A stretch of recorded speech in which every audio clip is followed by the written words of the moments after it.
2 வயசு குழந்தைகளை வந்து ரேப் பண்ண திராவிட முன்னேற்ற கழகம் ஆதாரம் இல்லாம நீங்களும் ஆதாரம் இல்லாம சொல்லக்கூடாது.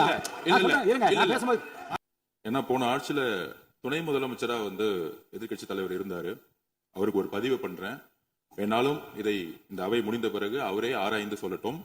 திராவிட முன்னேற்ற கழகத்துடைய முதலமைச்சராக இருந்த திரு மு.க. ஸ்டாலின் அவர்களுடைய ஆட்சியில், நீங்கள் டெப்டி சிஎமாக இருந்த ஆட்சியில் 2023 இருந்து 2024க்குள் ஒரு வருடத்தில் 40% போஸ்கோ ஆக்ட், அதாவது குழந்தைகளுக்கு பாதிப்பு ஏற்பட்டது.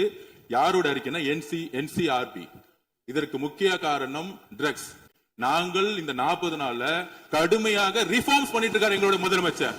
ஒட்டுமொத்த காவல்துறை ரிஃபார்ம்ஸ் ஒர்க் நடந்துட்டு இருக்கு. அதுல சிங்கப்படைன்னு ஒரு கேலி கிண்டல் பேசுற மாதிரி பேசிட்டு இருக்கீங்க. அதுக்கான ரிஃபார்ம்ஸ் பண்றதுக்கு என்ன டைமோ அந்த டைம் எடுத்துட்டு ஒர்க் பண்ணிட்டு இருக்கோம். நீங்க சொல்றீங்க தமிழக வெற்றி கழகத்தோட ஆளுங்கட்சின்னு. திராவிட முன்னேற்ற கழகத்துல எத்தனை பேர் வந்து 2 வயசு குழந்தைகளை வந்து ரேப் பண்ண திராவிட முன்னேற்ற கழகம் ஆதாரம் இல்லாம நீங்களும் ஆதாரம் இல்லாம சொல்லக்கூடாது. ஆதாரம் இருக்கு. பேரை சொல்லுங்க, ஊரை சொல்லுங்க, எந்த வழக்கு, போலீஸ் ஸ்டேஷன் சொல்லுங்க. ஆதாரம் நீங்க சொல்லக்கூடாது. பேரவைத் தலைவர்களே, ஆதாரத்தை நாளைக்கே நான் சப்மிட் பண்றேன். நாளைக்கே சப்மிட் பண்றோம். அதாவது நாங்கள் பதிவு பண்ணுது, நாங்கள் என்ன இல்ல நான் பேசி முடிச்சிடுறேன். நாங்க பேசி முடிச்சிடுறோம். அதுக்கப்புறம் கருத்து சொல்ல. அதாவது ஒரு கட்சியில நான் பேசி முடிச்சிடுறேன். ஒரு கட்சியில கோடான கோடி மெம்பர்ஸ் இருப்பாங்க. 1 கோடி பேர், அவங்க 2 கோடி பேர் சொல்லுவாங்க. நாங்க அது மாதிரி 1 கோடி பேர் 2 கோடி பேர் சொல்லுவோம். அதுல சில பேர் செய்யக்கூடிய தவறுகளை உடனடியாக கவனித்து வரும் பொழுது யாரெல்லாம் தவிர உடனடியாக கைது செய்யப்பட்டிருக்காங்க. இது திமுக, அதிமுக மித்த கட்சி பிரச்சனைகள் கிடையாது. எந்த நபர் தவறு செய்தாலும் கட்சியின் அடிப்படையில் எந்த சட்டம் ஒழுங்கு கிடையாது. எங்களுடைய மாண்புமிகு முதலமைச்சருடைய தலைமையில் சட்டம் ஒழுங்கு நேர்மையான முறையில் மாற்றப்பட்டிருக்கு, கட்சி காப்பாற்றப்பட்டு. இதை நாங்கள் பதிவு செய்கிறோம்.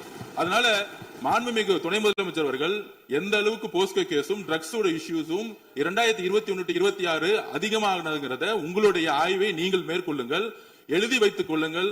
6 மாதத்துக்குள் சட்டம் ஒழுங்கு இந்தியாவில் எந்த அளவிற்கு ஒரு உதாரணமாக இருக்குமோ, பெண் பாதுகாப்புக்கும் குழந்தைகள் பாதுகாப்புக்கும் ஒரு நேர்மையான ஆட்சியை எங்கள் தலைவர் கொடுப்பாருங்க நாங்கள் பதிவு பண்றோம். கடந்த 3-4 வருடங்களாக தமிழ் தாய் வாழ்த்து இங்க பாடப்படல.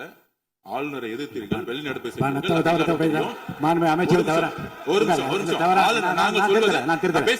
பேசி முடிக்கிறேன். ஆளுநர் முன்பு மாண்புமிகு அமைச்சர்கள் தாய் வாழ்த்து பாடப்பட்டது. இல்ல நான் சொன்னது, நான் கருத்து என்னன்னா, ஆளுநர் முன்பு பாடப்பட்டது கிடையாது. அதுதான் நான் சொல்ல வரேன். நான் பேசிடுறேன். ஆளுநர் புறக்கணித்தார், அதற்கு பின்பு பாடப்பட்டது. ஒரு நிமிஷம் நான் பதிவு பண்ணி, ஒரே நிமிஷம் நான் பதிவு பண்ணிடுறேன். நான் எங்களுடைய பதிவை நாங்க பதிவு பண்ணிடுறோம். அதுல சொன்ன வார்த்தைகள் வந்து எங்களுக்கு வந்து கஷ்டமா இருந்துச்சு. காம்ப்ரமைஸ்ங்கிற வார்த்தை வந்து எங்களுக்கு கடினமா இருந்துச்சு. நாங்க திருப்பியும் நாங்க பதிவு பண்ணிக்கிறோம். எந்த விதமான காம்ப்ரமைஸும் கிடையாது. தமிழ் தாய் வாழ்த்தை முதலில் பாடப்பட்டது எங்களுடைய முதலமைச்சருடைய வெற்றி, தமிழக மக்களுடைய வெற்றிங்கிறத நாங்க பதிவு பண்ணி, எந்த காம்ப்ரமைஸும் இங்க நடக்கல. அதை நாங்க பதிவு பண்றோம்.